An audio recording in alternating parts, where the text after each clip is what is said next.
Assalamualaikum warahmatullahi wabarakatuh. Bismillahirrahmanirrahim.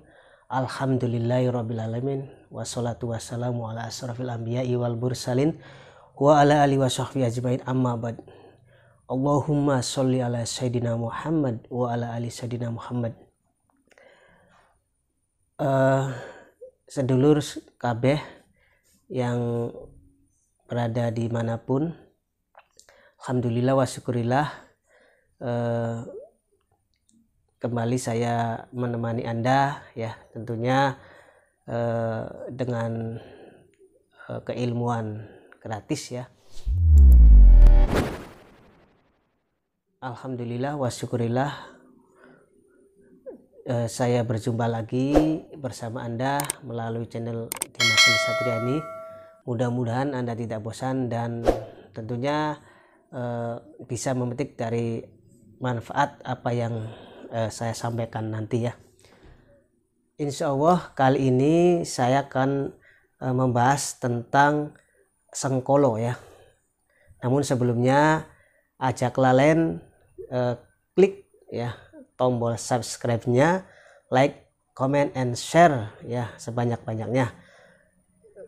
Dan buat yang sudah komen, yang sudah share, yang sudah subscribe ya, saya sampaikan jazakumullah ahsanal jazah, mudah-mudahan dibalas oleh Allah Subhanahu wa taala. Amin amin ya rabbal alamin.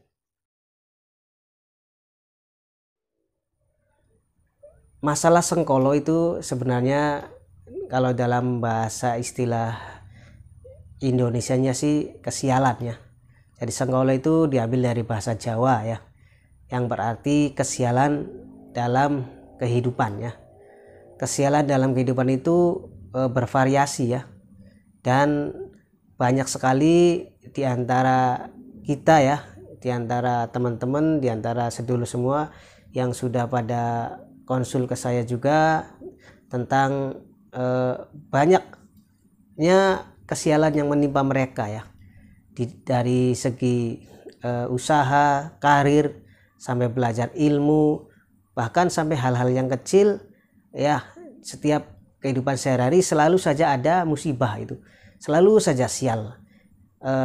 Apakah itu karena memang sudah takdir atau memang ada kesalahan dalam diri kita ya, atau kesalahan yang lain gitu kan.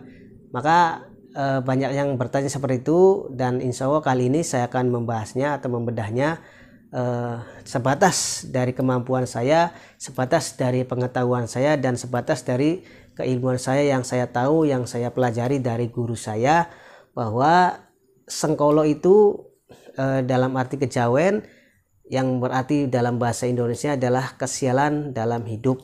Memang akan terjadi kepada setiap orang, dan bisa dari lahir, bisa juga sudah dewasa ya. Sebenarnya penyebab utama dari sengkolo itu yang saya tahu, yang saya pelajari dari guru saya itu ada 4 faktor. Yang pertama adalah karena dikutuk oleh orang tua ya. Karena kita sering durhaka sama orang tua, sering tidak nurut sama orang tua, maka orang tua kadang-kadang ngomong ceplos ya, ceplas-ceplos ngomong seucape bae ya, atau spontan. Orang tua kan kadang-kadang kalau lihat anaknya nggak nurut kan kadang-kadang ngomong spontan, ngomong sampai ngomong berbahasa kasar, bahasa binatang, bahasa yang tidak pantas, bahkan sampai bahasa setan itu muncul dari mulut orang tua yang ibaratnya saking kesalnya kepada anak tuh. Maka itu lama kelamaan akan menjadi sengkolo kepada anaknya, karena selalu durhaka sama orang tua. Dan nauzubillah min dzalik seperti itu ya. Mudah-mudahan yang masih punya orang tua jangan sampai seperti itu ya. Faktor yang kedua adalah karena dikutuk oleh guru, atau ada seorang murid yang belajar kepada guru, terus murid itu durhaka sama guru, maka gurunya kadang-kadang mengutuk si murid ya. Dengan hal seperti itu, maka otomatis kutukan dari guru itu akan menjadi sengkolo buat si murid ya. Faktor yang ketiga adalah karena merampas hak orang lain ya. Kadang-kadang kita itu suka sekali atau senang sekali merampas hak orang lain ya. harusnya menjadi haknya orang lain kita rampas, seperti korupsi, seperti curang, seperti namanya itu ya, pokoknya yang sifatnya merampas lah, bukan hak milik kita tapi dirampas ya. Menjahati orang lain, zolim sama orang lain itu menjadikan sebuah sengkolo kepada diri kita ya. Maka hindari itu ya sedulur semua. Itu faktor yang ketiga. Sedangkan faktor yang terakhir, yang keempat adalah karena ini yang paling sering ditanyakan, karena faktor bawaan dari lahir ya. Itu akibat kesalahan orang tuanya, katanya di situ ya.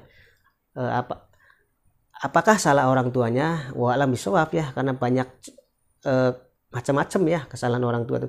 Maka dari kesalahan orang tua itu menularlah kesialan atau sengkolonya kepada anaknya yang dilahirkan. Demikian sedulur.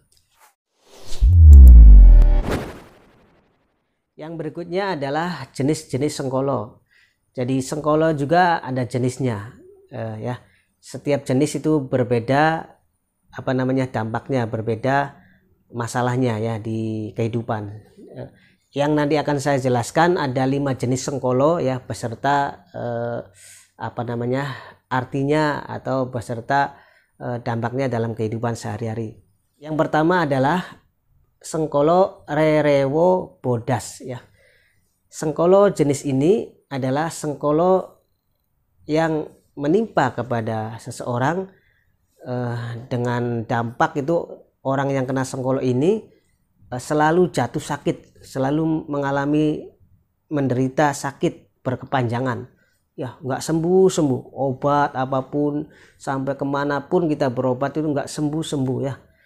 Jenis sengkolo ini berkaitan dengan penyakit seumur hidup ya.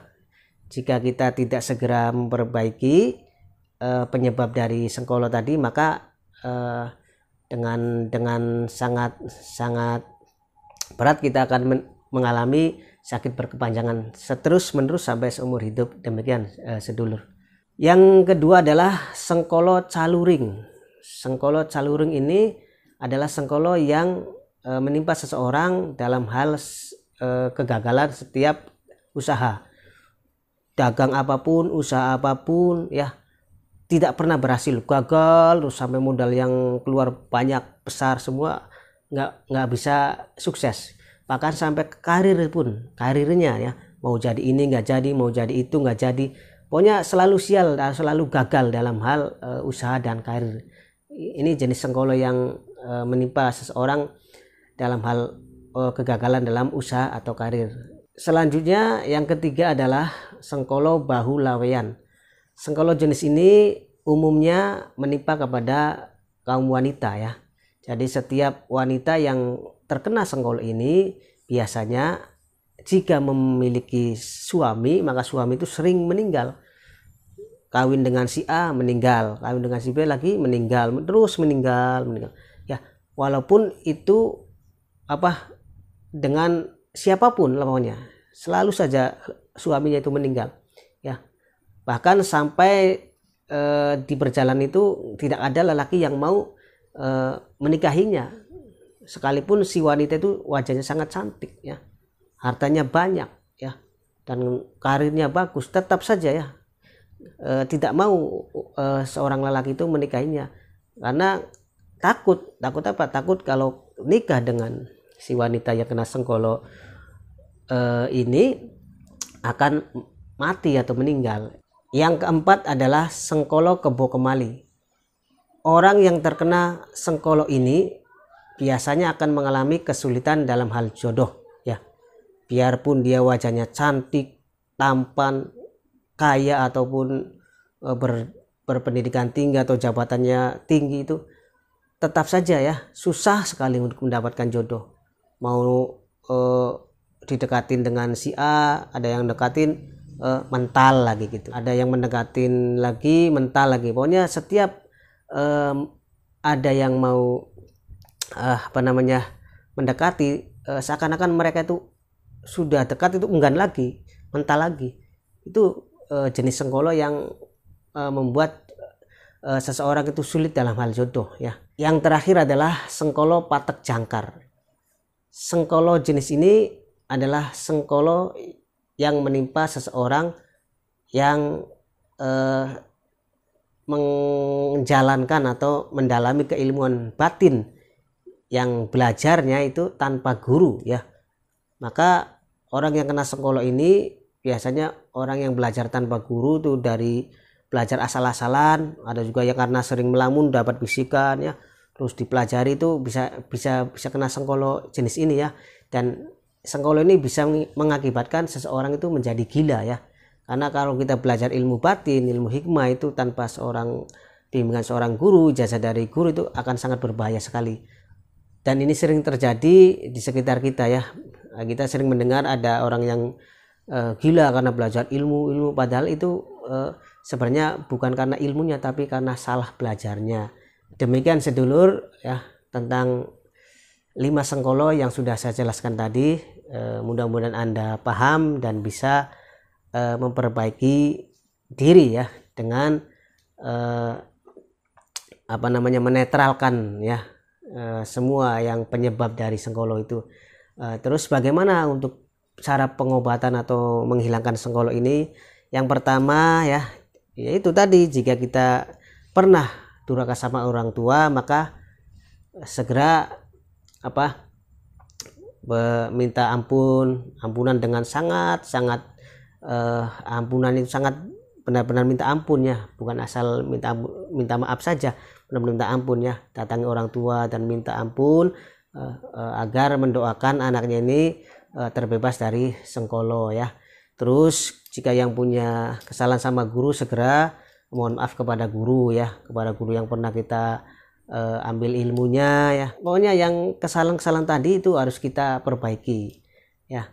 Di samping itu juga bisa dinetralkan atau dibantu oleh para ahli ya, orang yang bisa meruat kita ya, dengan mandi ruatan atau mandi aura, mandi sengkolo, atau mandi yang untuk menghilangkan kesialan, atau secara keilmuannya itu dinetralisirkan atau diruqyah, itu bisa. Tapi tetap dengan catatan itu memang harus benar-benar faktor utamanya harus dijalankan. Demikian. Jika faktor utamanya tetap nggak dijalankan, walaupun kita dibantu oleh para ahli, tetap saja kurang optimal ya, jadi kurang sempurna. Begitu sedulur semua, mudah-mudahan Anda paham dan mengerti tentang sengkolo ini. Kurang lebihnya saya mohon maaf apabila ada kesalahan dan kekurangan. Saya sebagai manusia biasa tidak luput dari salah dan dosa. Wallahu muwaffiq ila aqwamit thoriq. Wassalamualaikum warahmatullahi wabarakatuh.